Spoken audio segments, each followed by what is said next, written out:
Sevmek zor geldi sana, gitmeyi seçtin. Hem bana hem kendine ihanet ettin.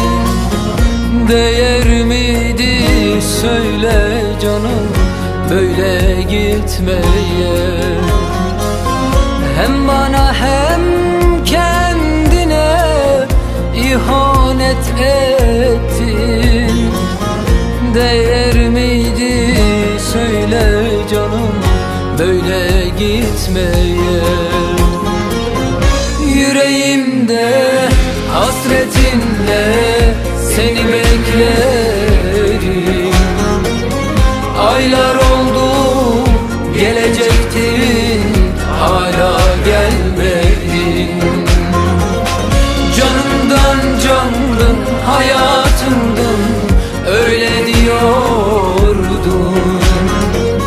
Hasretini kurşun yaptın, kalbime vurdun. Oh.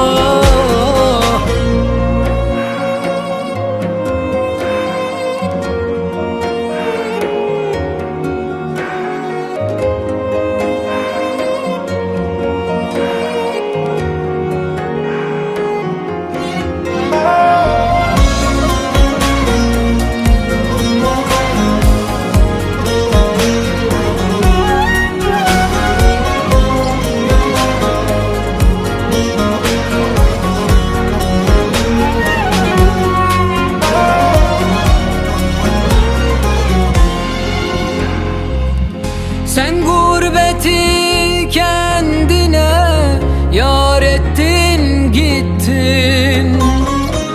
Sevmek zor geldi sana, gitmeyi seçtin. Hem bana hem kendine ihanet ettin. Değer miydi söyle canım böyle gitmeye?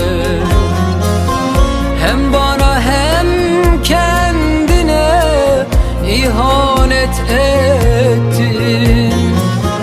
Değer miydi söyle canım böyle gitmeye? Yüreğimde hasretinle seni beklerim. Aylar oldu gelecektin, hala gelmedin. Canımdan candım, hayatımdın, öyle diyordun.